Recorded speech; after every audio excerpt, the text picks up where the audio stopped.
Hello and welcome to the Werewolf by Night podcast bonus show. I'm your co-host, Matt Howell. And I'm Jacob Balcom. Thanks for joining us this week, listeners. This is our 6th episode. Yeah, this is exciting. We've had a lot of fun doing these bonus episodes. I'm actually looking forward to it. I actually find that I'm looking for things to talk about on the show just to give little gems to our supporters. I fully agree. I love it. And we have some gems in this show too. We're mixing up the format a little bit, but I'm excited. Let's do it. Cool. So we're going to start off by talking about or watching Fangface, which we've mentioned we're going to do, which is the Ruby Spears show that was made by the same folks who made Scooby-Doo. Yeah, Joe Ruby and Ken Spears, so the creators of Scooby-Doo. And this is a amazing Scooby-Doo knockoff. Yeah. And then after that, we're going to be talking about Love Everlasting, the new romance comic by Tom King and Elsa Charretier. That's right, which I'm very excited to talk about because I fucking love it. Okay.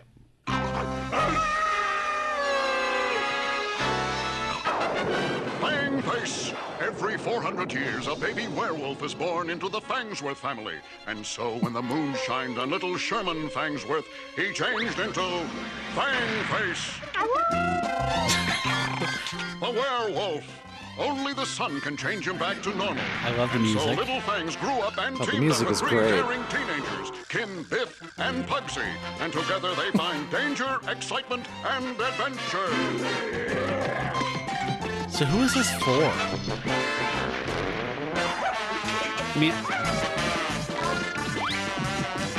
Is there a Scooby-Doo form of Scooby-Doo that's on at this point? Yes. And that's the one with the with Scrappy. Yeah. So is that a good thing? Do people like Scrappy? Yeah. But like you said, they brought in a Scrappy-Doo for the second season of this. Right. What's his name?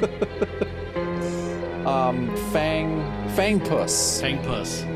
No, it's Fangpuss, and the Scrappy-Doo character is called Baby Fang. Baby Fang. Yeah.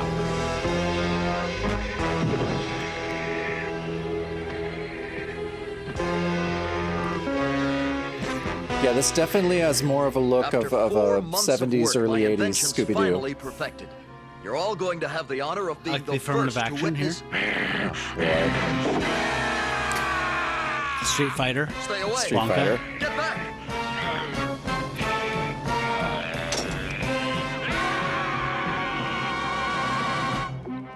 Boy, I'm sure. Oh, look at that car. Everybody had cool cars in the 70s It's cartoons. supposed to be the best one yet. I just hope we're not too late. Did you read this? Another professor's invention was destroyed by that mysterious Heap creature. That's the third time this week. Heap creature? Yeah, and that also Like leaves the Sally Heap? Boyd's father, Like the only professor Swamp in the Thing, department Man that Thing, hasn't been the attacked. Heap? Yeah, the predecessor to all of them. Away from college. Your brains. So apparently these two are based on Bowery Boys characters? Yeah, I read that. Hans Hall and Leo Gorcey? Looks That's to right. me like we're all gonna fall into another adventure. You said it, especially since we're supposed to stay at So Professor supposedly Boyd's house. the strong male and female characters are dating. I'm glad you guys Oh. are here. Did you read about the Heap? We sure did. You Which would be a big next, deal Professor. back in 79.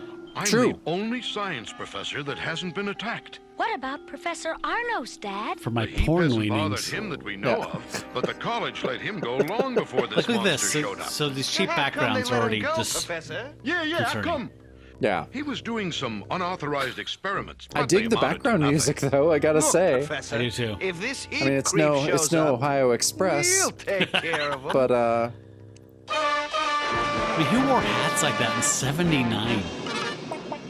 This yeah, should no, do they're it. If Like, old Empire Ugly Face Strikes shows Back up, was this just about to come out. We'll take Yeah. care of him. Right, and we'll be hiding, ready to jump him. Okay, time to activate Very our Jack secret Russell. weapon. he Here, is kind of thanks. Jack Russell, Look at isn't this he? picture of the moon. So I always loved this concept, that it wasn't actually lunar like it was with Werewolf. It's a picture of the moon? Yeah, they could weaponize his transformations.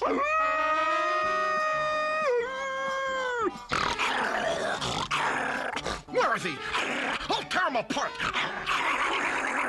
If that monster decides to show up here, he's gonna have Fangface to contend with.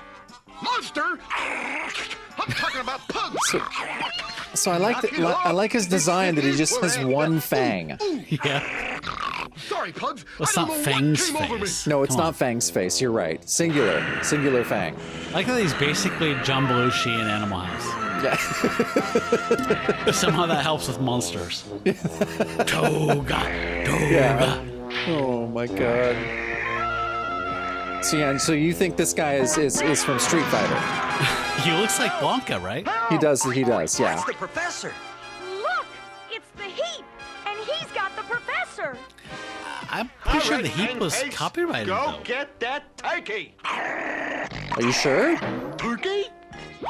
I Actually, don't know, because the Heap was Eerie Publications ripped it off.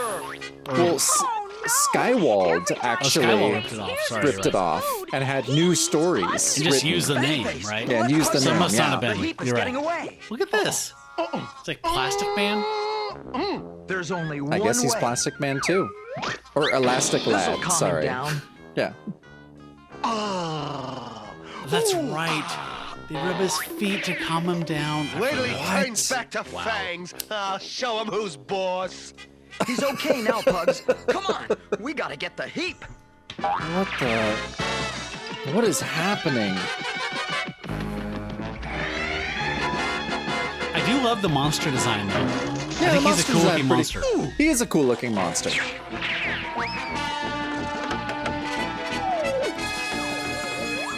Oh no, Fangface is headed for the trap. It's just weird that literally 10 years after Scooby-Doo was invented, the concept was so popular that they made a new one. Are you okay? Yeah, well, there's Speak something to about me. that concept that is Say something, old everlasting. pal. Like there's never not been a Scooby-Doo show on. Man, I knew it was huge in reruns, right? And syndication. Yeah. I hate then they to came sound back like an and added ignoramus, Scrappy-Doo. But how are we gonna find this Heap? Which everyone No problem, hates. Pugs. Yep. We'll just follow his tracks. Yeah, no problem, Bugs. We'll just follow his... That'd be weird to realize like not only are you a werewolf, but your friends actually like your monster form more than like you as a human. Yeah, that'd be a bummer. That would not make me feel good. He's just a backwards hat bro when he's not Yeah. a werewolf Yeah. who likes food. He's boring, unstoned Shaggy without food. Without Yeah. Take drugs away from Shaggy and he's not interesting at all. No. I love this mad scientist lab though. That's Yeah. pretty cool.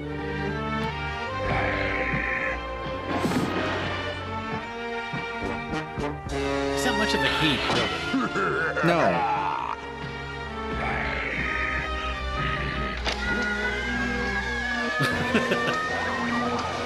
I can't believe it. Professor Arnos.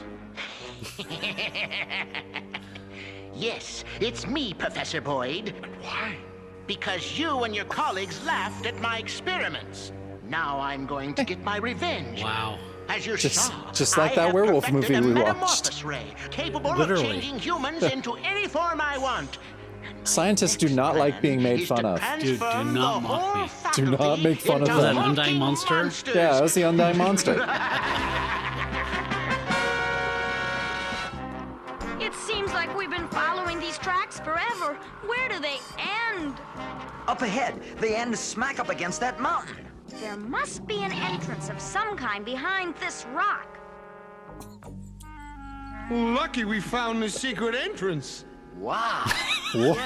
Loaded this place. Underground caverns. That's his But there's no voice? trace of the Heap or the professor. Well, if we're gonna find him, we'd better split up. I Pugsy and me, fucking love these shows when I was a kid. Do you ever watch If I Drak had my Pack? choice, I'd rather be I remember partners Drak with a Pack. Heap. Where they're We'll the meet back here in an hour. children of the monsters that are trying to make up for their ancestors. Oh yeah, no, I totally remember that. I loved that show. Light up ahead. See, but this, I like this this era because this was put out by Filmation. A whole underground lab. Oh, this is Filmation? Yeah, this is Filmation. Professor So Boyd. they're about to do the Mr. T show. We gotta get him Yeah. out of there. Oh, good. yeah, Karate Kid. Biff. Yeah. Kim. All that, or Don't yeah, worry, all that Professor. shit in the We'll 80s, man. get you out. Rubik's Cube. Yeah, that's our Remember that childhood right there. cartoon? May I The offer Q*bert assistance? Punky cartoon. Brewster and Yeah. the Rubik's Cube one. Now you Yeah. can join your friends. The worst cartoons in the 80s. They are the Hey, worst what's and the the big cheapest. Yeah, who are you anyways? I'm afraid that's your monster. He's right.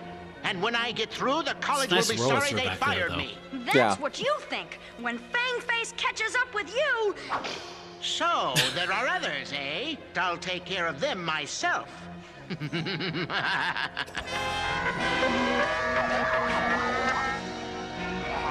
See, now he's hot. It's like a Peloton commercial.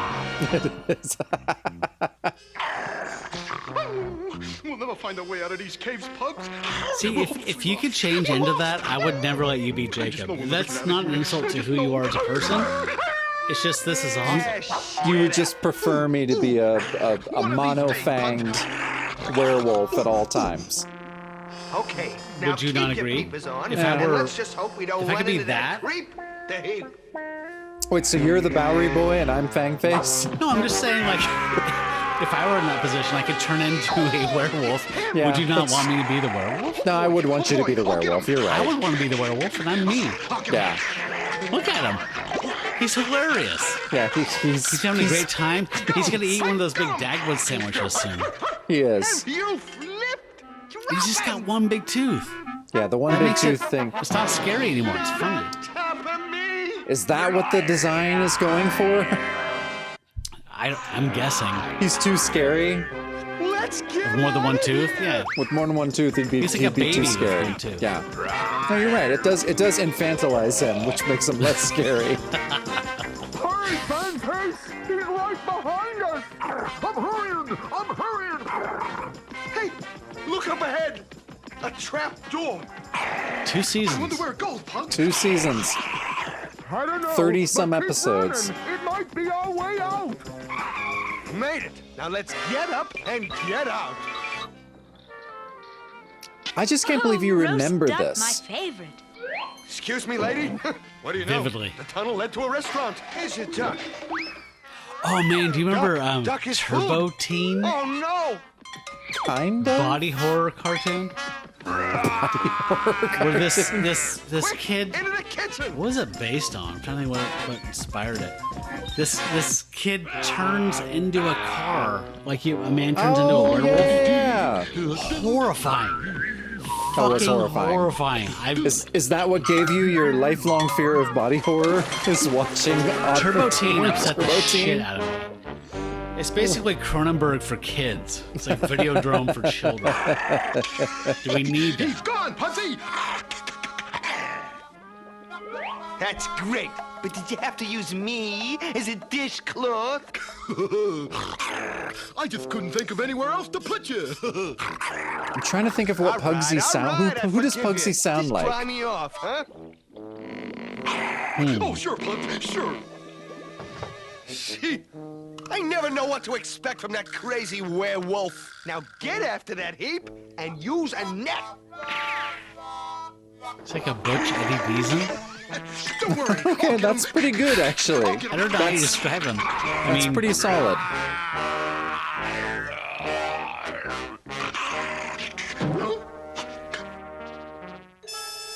see, that's the problem. It's like his Green Lantern weakness. He saw a picture of the sun, and he's A changing picture of the back to sun, of normal. course. I can't deal with the sun, Hey, what am I even in doing out here with cornmeal Paul Blue and packaging Ugly? form. Yeah. Don't look at the Raisin Bran box.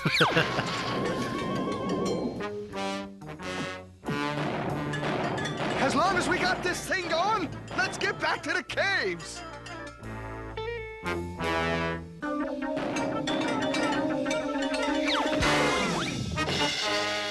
Nice going.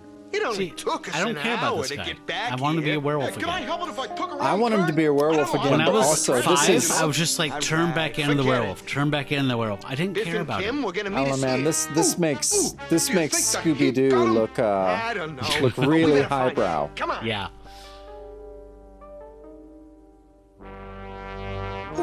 It does. There you are, Pugs. Oh boy, we gotta get him out of that cell. What we need is someone with the prowess and the cunning of an animal. Where are we gonna get an animal, Pugs? I hate to have to do this, but look. Oh, there you go.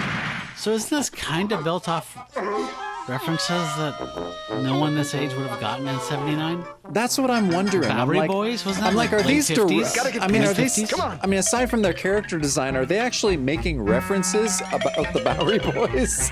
I mean, they clearly are, but like, why? Why? I don't understand why either. Hi, guys. It's just a shortcut to actually writing characters. Fangface. Probably. Pugsy. Are we glad Maybe to it shows see the you? age of the people that were Fangface, writing this. get 'em out. Yeah, Be probably, quiet. right? That's a good call. Hey! What happened? Uh-oh, he hurt It's like us. 90% of the getting away with YouTube the rain Karen machine. videos. Yeah. It's become a whole cottage industry in itself. Which kind of makes me happy. Right. I don't want to when watch Karen them. actually meant like white privileged woman, more than like just He any got person away. having a public breakdown. True. Like where it's like, oh, you're homeless and mentally ill. You're not a If the Heap Karen. plans on turning Yeah. the whole faculty You're a into person in monsters, need of he'd need help. a central Yeah. location for his ray. The college radio tower is located That- right in the that guy's center of mustache campus. is rad. His mustache is my favorite part about this show. Yeah, it's making me the horniest. I'm gonna say Yeah, that. it is. Look, the Heap.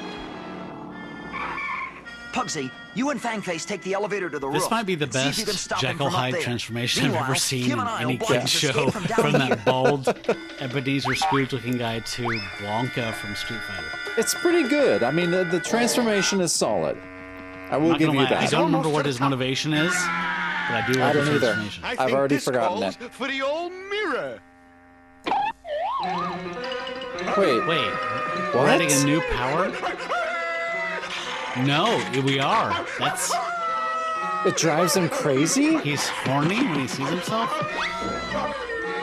I So it's need Christian Bale explanation. in American Psycho. I need an explanation. Okay, Fangface. Now get that ray machine.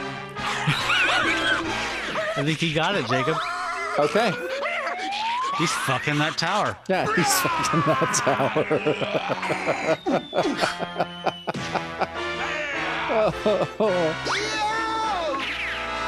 Wow. Okay.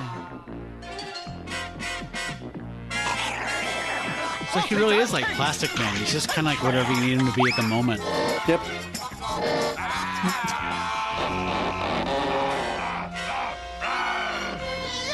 Here it comes. I make so many Die Hard references right here.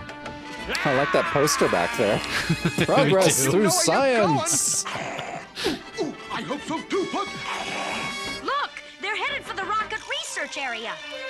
So the question is at this point, could you watch all, what is it, 36 episodes? Yeah.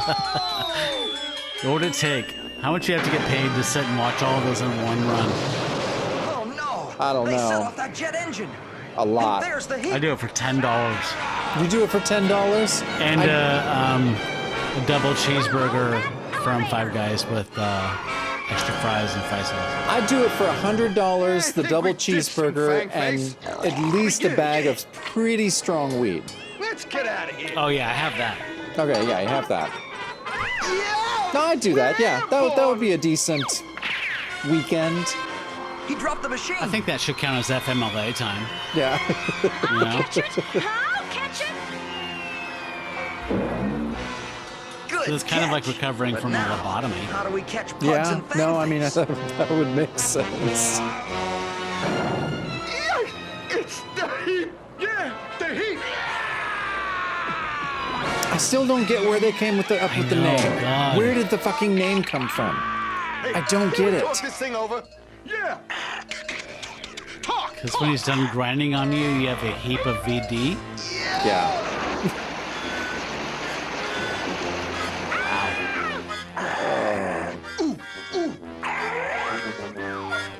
See, I remember him being funny when I was like 5 or 4. Yeah, he's not funny. Those something. He's definitely not funny. I am. I'm gonna fall. Too heavy. I can't look. This ray machine is their only chance. I hope I can work it. Has Scooby-Doo ever been out of like syndication since it went into syndication in probably 70? I mean, maybe out of syndication. Maybe the originals has been out of syndication, but maybe. Well, now that Arnold but there's isn't the never Heap, not been he's a a lot Scooby-Doo lighter. show. Okay, Right, you're Fangface, saying it better than I Elsa. asked. Yeah. Has it ever not been a Scooby-Doo something on? I don't think so. I think it's been Nice going, continuously Fangface. on since That was a little 1968. The close. characters, I think, have been Right? I mean, 80s continuously they did new used. episodes and blah blah. Like There's new episodes right now. Thank you, kids. If it wasn't for your Wow. help, that heap would have caused a disaster. You can't let us take all the credit. Woody? You and your dad helped too. Oh no! I said lettuce, a food word. Let me at him. Let me at him. I'm Wait. gonna mortify what? him. Seriously? Yummy. There's a lot of. Pugsy. Let's Oh, unpack good. that. Okay. Quick, What the fuck? show Fangface a picture of the sun. Fangface, look! All right. This too much. She's Too many. basically Buck Cowan with What's going flashcards. on? Too many Hey, Pugs, powers. What are you made up like a sandwich Lettuce for? is Not a safe Halloween. word. When I get my hands on you, No, the you're gonna picture of the think sun it's is the a safe 4th of July. Okay, so lettuce. So Lettuce drives pictures of him the moon and insane. the sun can drive his What you got me transformation. for, huh? Okay, so And looking what's that thing looking that got him at excited, looking at his image in the mirror seeing gets himself him, in his mirror, turned him into a Tasmanian devil. and saying the word lettuce makes him ravenously hungry. No, just mentioning food makes him hungry. Okay, just mentioning any food is the code word. Wow.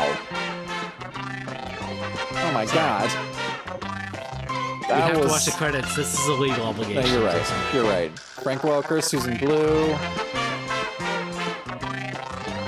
I'm looking for somewhere on here.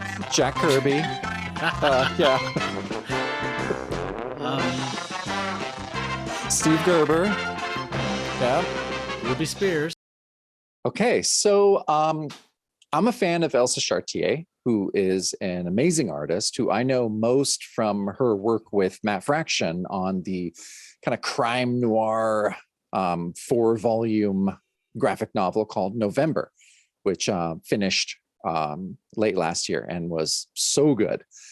And I'm a big fan of hers. And so I actually heard about this comic listening to another podcast called Off Panel, who's it's hosted by David Harper. And he's a comic fan in Alaska. It was a great podcast. Highly recommend it. And he's had Elsa Charretier on a few times. And he had her on a couple weeks ago to talk about a new comic on Substack that Elsa did with Tom King writing, called Love Everlasting. And yeah, when she was describing it as, I mean, it's a modern take on a romance comic. It's so much more, but I guess that's the simple explanation about it. Yeah, Matt and I have talked a lot about romance comics, especially this last season. They seem to keep coming up in things that we're talking about, writing, art, different things. My wife and I, years ago, maybe about 10 years ago, we started collecting romance comics, which we love. Now, initially, we would read them because the stories are so goofy and misogynist and funny in a way that you just kind of laugh at them. You're like, oh my God, that's so great. Like, how hilarious. So we started reading, kind of liking them for that. And then as we started collecting them, we wanted to read more of them because we noticed that like so much of the art was so great. And then like every once in a while, there was a story to where I'm just like, oh, that story really got to me. And so then we actually started liking them for real. And we would collect, we have a decent small, short box of them. And they're fairly rare to collect, especially now. Like 10 years ago, they were a little easier to get. No one really cared. I mean, in high grade, they're all very expensive. They always were because they're, not a lot of them have survived. But yeah, so we have a nice little collection of them that we really enjoyed reading. And really, there's something so cool about the genre that people don't realize a lot of the time is that this is Yes, Matt. I'm sorry, you're saying that they've become spendy to collect. Does that include like the latter stuff from like the second half of the 70s when it was more of a rare thing? Well, because they sold a lot less actually as the 70s went on. And again, pre-pandemic they were affordable, and now nothing in fucking comics is affordable because of that. So yeah, without asking you to dive deeply into the numbers, in the 50s they were pretty widely published, so there's a lot out there, but they're older. And the 70s stuff, there was less demand, so there were fewer issues printed, so they're newer but fewer available. Yes, newer but less circulation. And but the genre itself was created fucking whole cloth by Simon and Kirby in 1949 with a title called Young Romance. And that is the very first romance comic. There was really nothing like it that was produced before that. Totally from the mind of Simon and Kirby.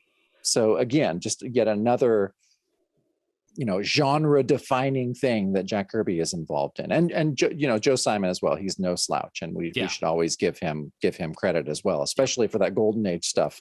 Kirby worked with Simon exclusively in the Golden Age. So any accomplishment Kirby had should also be ascribed to Simon. But yeah, they totally invented the fucking genre. And there's a really nice hardcover collection of some, I don't know if it's sequential, but it's a good collection of the young romance stories of Simon and Kirby's. Yeah, starting in 1947. And I think it went for a long, long time. And that was a very long time running title. Went into the 70s, into the 100-page super specs. Can you talk briefly about your knowledge of the rise and fall of the sales and like this kind of the cresting and troughing of, like, they tried to bring it back in the 70s, early 70s. I think it was always, I think really when you look at circulation numbers, so many, my God, the amount of comics sold of Walt Disney's comics and stories in like the 40s and 50s. It's millions, fucking millions of copies. It's like one of every three out of three houses. Like it's Walt Disney comic in it. And even the Fawcett's Captain Marvel, which outsold Superman a lot of the times. We're talking millions circulation. And of course, that went down and down, but not too much. But romance has always been a huge part of comics, and especially a huge part of Marvel. And I think that by the early 70s that stuff was waning. I'm sure there are cultural reasons for that. I think you could. Definitely.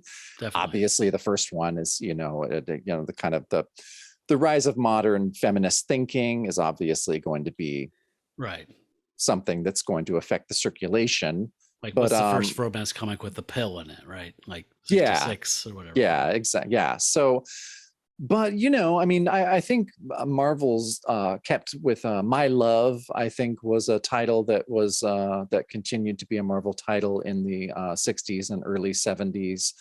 I think kind of the last gasp was Night Nurse, which in its 4 issues pretty much tried every single genre of comics to keep it alive. I think even by Night Nurse 4, it's basically Dark Secrets of the Forbidden House. Like it's a gothic romance. So they tried everything, and I kind of love those issues too. Like I have a real soft spot for all of them. Like there's a nice little collection they put out.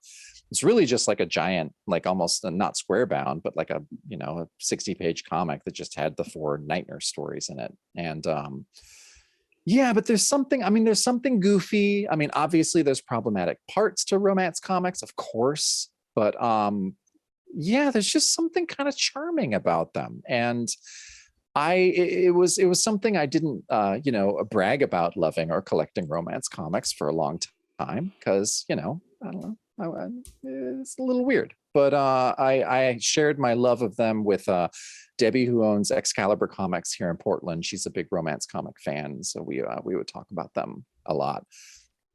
And so I think they've been reappraised in a lot of different ways.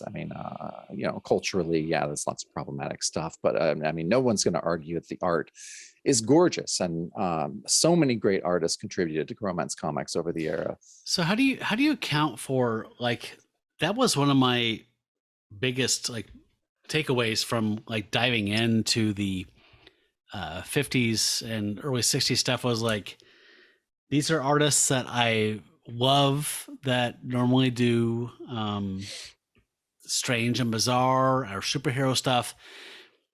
Do you think a lot of that's just like them having a chance as artists to stretch out and do something that's not freakish, like not an irradiated teenager fighting a guy with electro blasts? Like some of that just like, wow, I'm just I'm riding a ferry out to my sister's house in New England and working in a library for the summer, and just having a chance to be an artist that doesn't do something fantastical and bizarre. Yeah, I mean, I think that's a fair assumption. I mean, if you look at the Ramita drawn stories in My Love in the 60s, I mean, there's no more gorgeous art than that. Just That's what I think of when I was saying what I was saying. Oh yeah, I mean, the Ramita panels from the 60s, fucking forget about it. Like they're gorgeous. Like they're just so well done. And he tapped into something. Like he seemed to really kind of get it. Mm-hmm. In a way. And even, and someone that we talked about in the main episode this week, Vinny Coletta, who we shit on constantly, he was able to do some pretty good romance stuff. Like, and he's credited as the sole artist on a lot of that. Maybe he had some ghost help, who knows, but yeah, and the romance genre was huge. Like 100 titles were being published. So there's so many of them. It's funny to me that I like mentally collect the two ideas of like I don't know, Betty and Veronica or like Archie just in general with like these, because like in my mind Archie's supposed to be funny. Yes. And it's not, but I like the art sometimes. Ooh. And I don't mind some bad sitcom jokes, whereas this is like lazily in my mind collected, like swept up in the same pile. But this is just like frequently the writing is forgettable or embarrassing, overwrought, but the art is always noteworthy in my opinion. Like even in the throwaway stuff, it's like there's something worth looking at. And it's a precedent that was set by Simon and Kirby. You know, they invented the fucking template that people used and for the entire run of romance comics. And so, yeah, I mean, and yeah, there's silly stuff. The writing is very, very overwrought, very scenery chewing in a lot of ways. But yeah, there's something about it that I just love. And there's a goofy part of it too. Like a lot of the ones you'll read from the 50s, they'll have like, they'll have letters columns. Right. Where and the letters fake, columns, right? They're totally fake. They're like advice columns of like supposed young girls like writing in for like romance advice and stuff, right. But it's all just middle-aged men writing the entire thing. And so it gets this weird, like, that's where strange meta stuff happens, to where you're reading it and it totally seems like it's unreal because it's not a 13-year-old girl writing it. Mm-hmm. It's like fucking 35-year-old cigar chomping. Yeah, it's 41-year-old Mort Meskin who's like writing it and shit. It's fucking hilarious. But and so in my all the ones that I've read and my love for the genre, when I heard that Elsa Charretier and Tom King were doing it, I was like, oh shit, well, I have to do it. And then when I realized that it was for free, that you could just download it from their Substack. I don't even want to get into Substack. I kind of understand it. I kind of don't. I don't. Yeah, I don't know. I don't think it really matters for this, because this is a lot of stuff on Substack. There's a paywall and it's gated, but in this, it is not. Like they're literally giving the first issue for free. You can just go to their. Do we know if subsequent issues are gated or behind a paywall?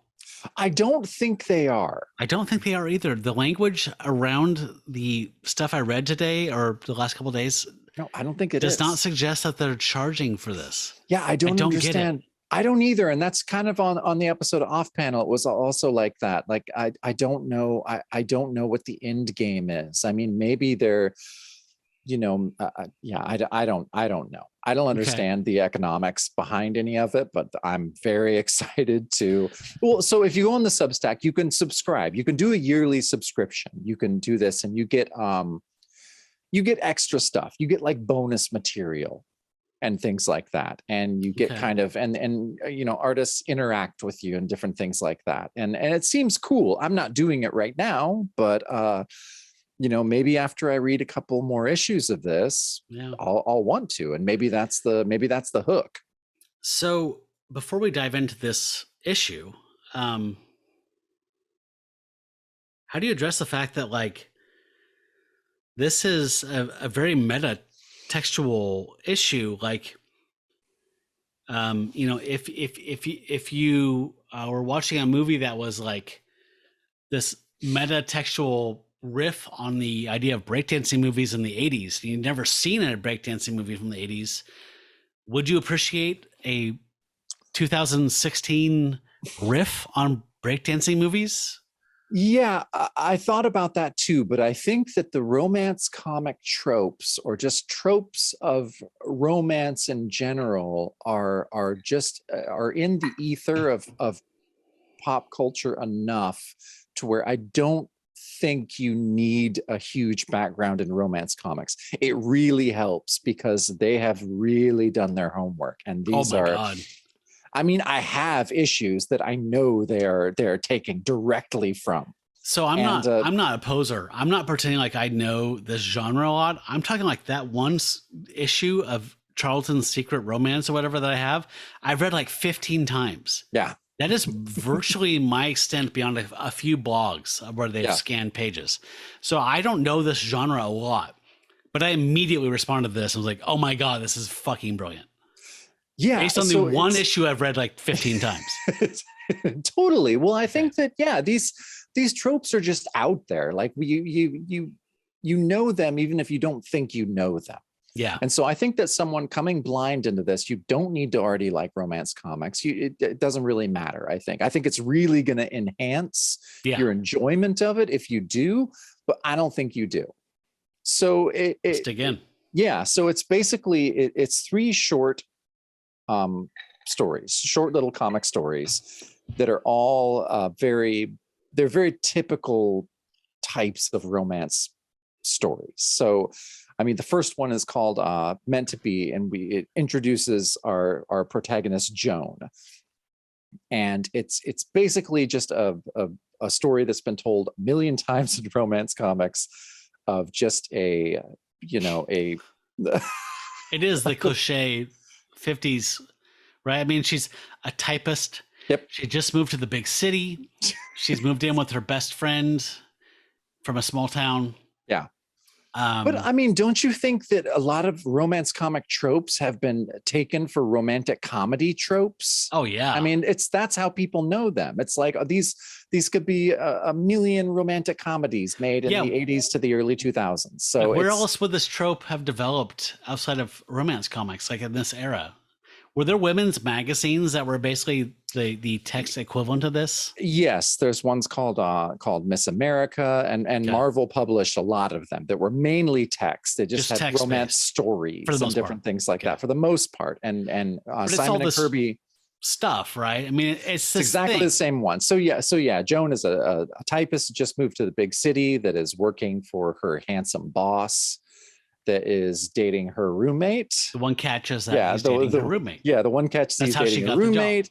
And and then she basically realizes, her roommate is just like, oh, I finally found the man I want to marry. And then and she's like, oh no, now my heart is broken. I can't be with George. After they stole a kiss. Yeah, they do. Right? Yeah. You have to have that whole sequence. You do have to have that whole sequence. And so, yeah, and so this just goes on, but then at the end, she realizes that her roommate is marrying someone else, and that and so then so it ends with her, basically getting together with George. He proposes.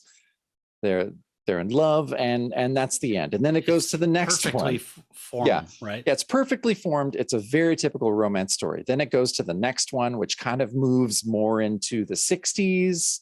Like that one is very Mad Men time, very 50s. This one is very 60s with the hippie guy, folk singer, and but it's the same thing. And so at this point, Joan is Joan is the same character. So it's the same character, but obviously updated for a different era. And you just go through that whole thing again, where it's a very typical romance comic or romantic comedy type of scenario. But that's I'm sorry to interrupt you, but like it follows the format so well, like in every sense. Like the title of the story is like a phrase, and then like the lead in text like leads up to it. So it's like I should just read it. So the second one is called One Last Kiss, and the opening narration is, though I loved him, I couldn't stay. I was the good girl, the good daughter who would marry the man her parents chose, and Kit was just a down and out singer from the village.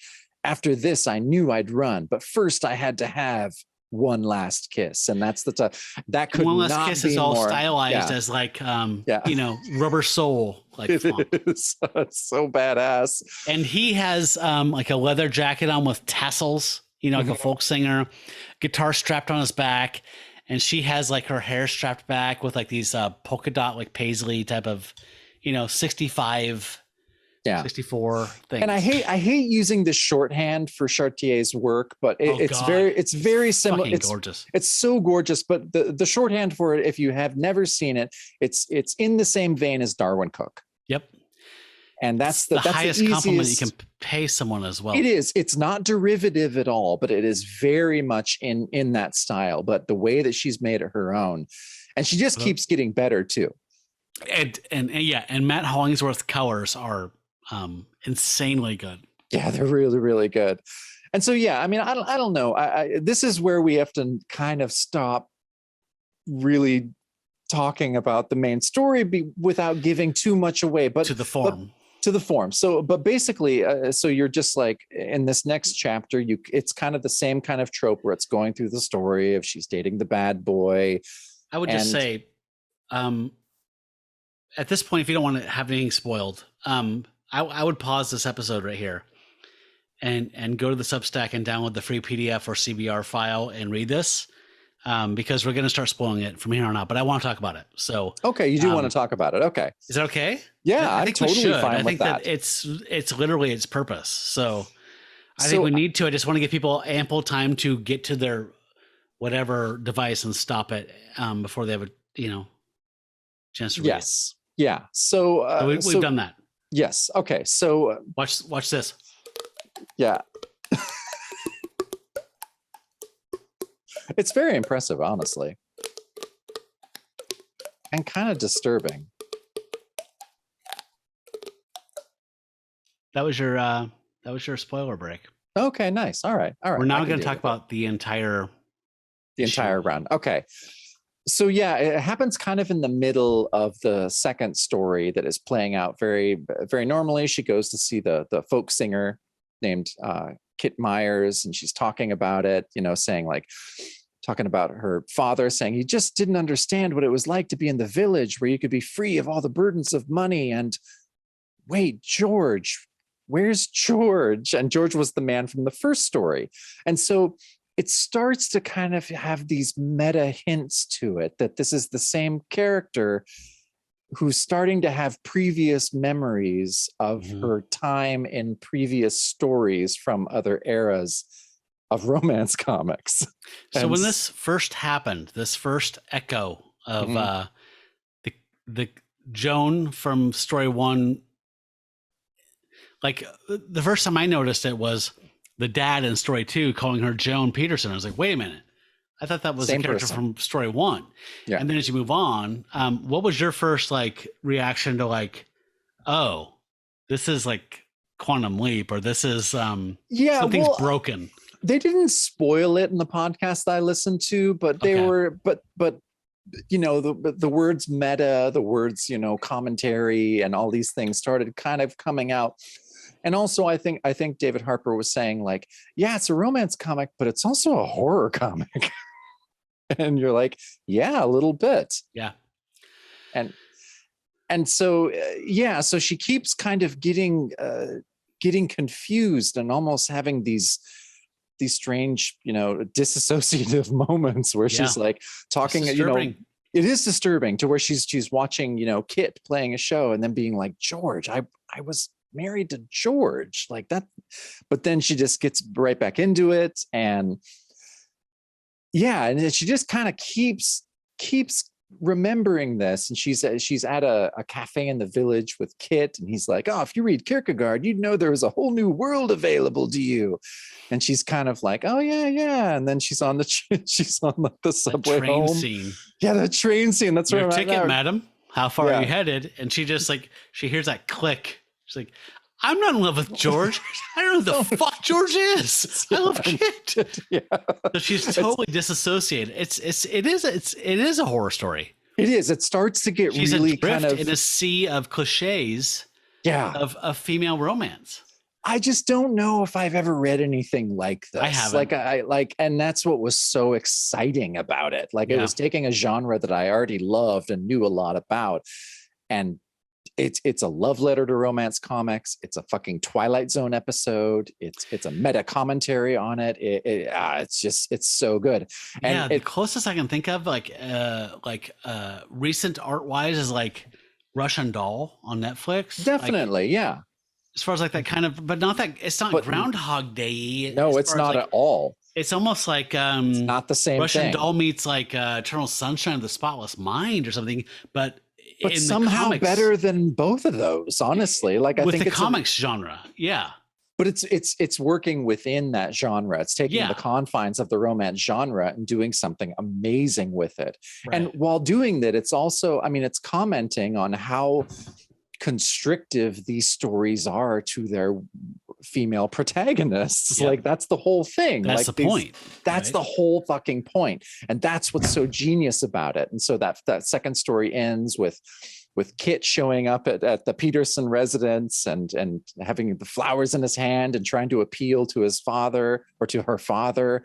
And then he's like, oh wait, you're Kit Harris, you're Mid Harris's son. He's my partner at the firm. Yeah. like you come from a good family. Yeah. If you haven't read this yet, Kit is the quintessential folky douche, Greenwich Village douche. Like, he has the Lincoln beard with a soul patch. Like any 1964, 63 dad would be fucking horrified to see this guy until he realizes, oh, you're my law firm partner's son.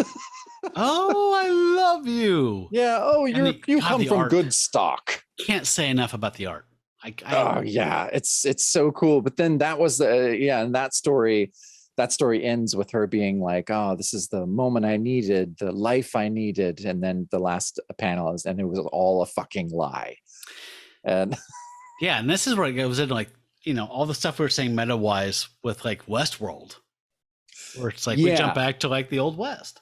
Yeah. And so the final story is called Fight for Love. And this is literally, especially this first panel, I was like, okay, I know this story actually. Like I've taken a picture of the panel of the first panel of this Golden Age romance story. I think it was from Frontier Romance, which was published by Timely.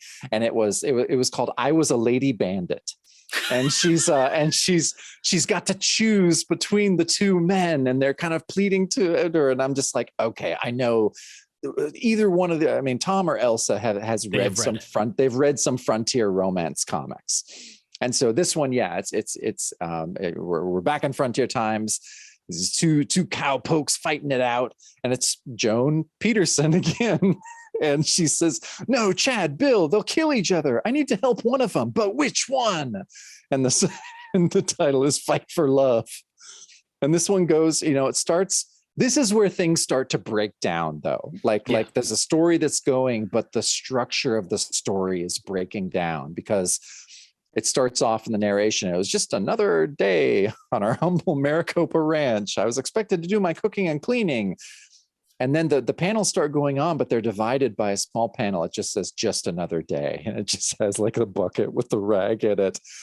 And she's being presented with this new storyline of, you know, Bill Harper, the new ranch hand, and she's like, wait, George, what happened to George? And there was Kit too. Like, is he still singing? It keeps, God. And they don't know, and they're like, I don't understand what you're talking about. This is the new story, and and she's just losing her mind. And then she just takes off. She sort of runs away. She's like, get away from me, and takes off. And suddenly she's met with the other man in the story who's like, oh, I thought you'd want to go for a ride with me. And no, she takes the horse and just fucking takes off. She's done. She realizes what's happening and has finally had the mental break and is like, I have to fucking leave. I have to run away.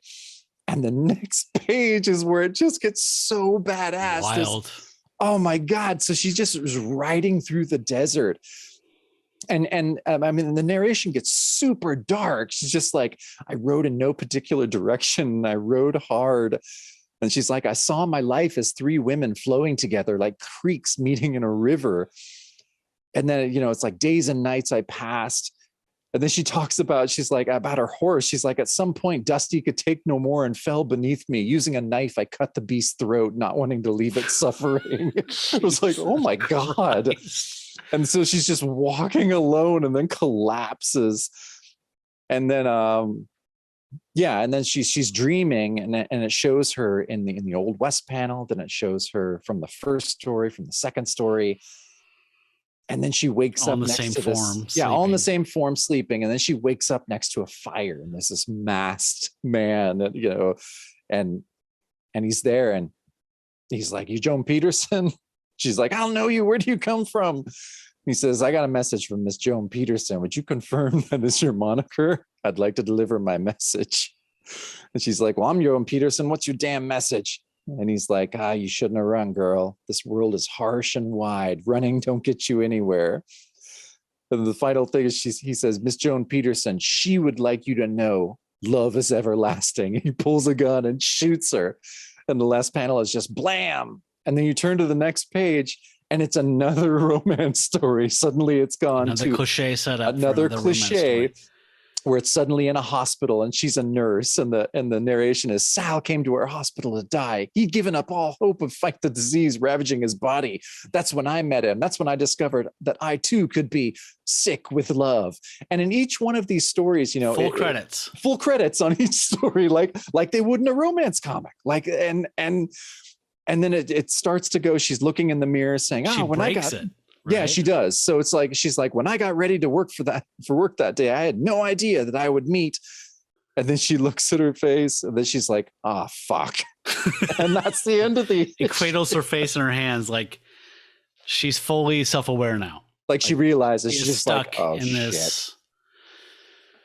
Man, yeah. I'm so glad you liked it, because when I read this, I just hadn't read something this cool in a long time. I haven't either. I just I don't know. As a one shot, I think it's brilliant. I don't understand where you go. I'm hoping it's amazing. Like, where do you go from here?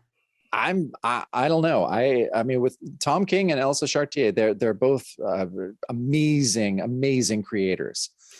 So if anyone can pull this off, seen from her, Tom King for me is kind of hit and miss as a creator. So as a start, I love it. Yeah, well, you know, I mean, I'm all in about half of Tom King's stuff. Yep. About half of it I think is really, really good, and the other half I just don't like at all. But this I love, and it seems like, you know, like Tom had this idea and had been thinking about it for a while, and that the two of them just really collaborated on it and brought this to life. And I can't wait for the next issue. I cannot recommend this enough. Like, once I read it, it was one of those things to where, like, as soon as my wife came to bed, I was just like, okay, I have this downloaded on the iPad. Just read this. And it's not a case of like the writing carries it or the art carries it. This is a complete package that is fantastic. Yeah, I'm surprised Tom King cared about this topic. I know he's ex-military. You never know with him. You know, it's lame to be like, oh, why does he care about romance comics? But like, I'm surprised. It just seemed like an out of nowhere thing for him. Yeah, but I'm Heroes in Crisis or whatever. Yeah, I'm so glad they did. I haven't been this excited to read a second issue, and I don't know how long. I don't remember the last time I was this excited. Right. So I mean, like, if you like Quantum Leap, you'll probably be into this, even if you don't love romance comics and their tropes. It's got a meta postmodern thing going on that I think anyone would like, even if you're like not a dyed-in-the-wool fan of romance comics. Like, that's secondary. Like, it's using it as a language. It's the language. That's a really good way of putting it. It's using the language of romance comics, and even if you only know a few words of that language, you're gonna be able to understand. You're not gonna be lost. Yeah. You're gonna understand that these three stories are tried and true tropes of romance comics. Yeah. So, and that's the point, and that it's a meta commentary on that, and is so much more, I think. It is. My only like caveat, I guess, would just be like the kind of weird resurgence in like just before COVID, there was this glut of Groundhog Day ripoffs, which I can't explain why it happened. But there was Russian Doll, which is probably the best one in my opinion. There was one with Andy Samberg on Hulu. Palm Springs. Okay. There was another one that came out for that. Like, it became a thing where it's like every platform has a Groundhog Day ripoff. And I find that intellectually offensive. Yes. Like, it's a really fucking cool idea. I love Groundhog Day. I love Harold Ramis. Why the fuck is this a thing where everyone just keeps making one of these? I know. But this is doing it in a new medium, and it's doing it with I mean, I don't know. I hate to say that like comics art is better than other art, but it is, in my opinion. Well, it is, and I think it's easier to tell, and it's a more varied story as well than a Russian Doll or a Groundhog Day, because even though it's staying in the same vein and the same theme, these are different scenarios, different time frames. Like, right. it's not one day repeated over and over again. We're not shooting the party scene for 2 days straight, every variation in the season. Right. Each one is like, oh, it's like Quantum Leap. It's more like Quantum Leap. It is a little more like Quantum Leap, to where she falls asleep or gets shot in the face and then wakes up in another situation when she realizes, she's like, oh fuck. She's like, fuck, oh man. Like, she finally realizes it, and it's like, oh, it's no way out. I loved it. So glad that you recommended we talk about it. Cool. No, I knew you would. I knew I would too. Yeah. I'm pretty smart. And Elsa Charretier has a YouTube channel that is so pro. Like, I listened to another podcast that she was on, and she talked about how her and her husband spent so much time, and obviously spent a lot of money on like the way it's lit, like the way it's edited. Like, it is so pro. Like, it's the most pro thing I've ever seen a comics creator do on YouTube. And it's great. And so if you're a fan of her comics, please check out her YouTube channel. You're just gonna fall in love with her more, because she is fucking rad. Yeah, and if you don't know her stuff yet, November, like you said, and this that's my exposure so far, and I love every goddamn thing I've seen, every panel. She's a master. Again, like you were saying, like Darwin Cook has a compass point.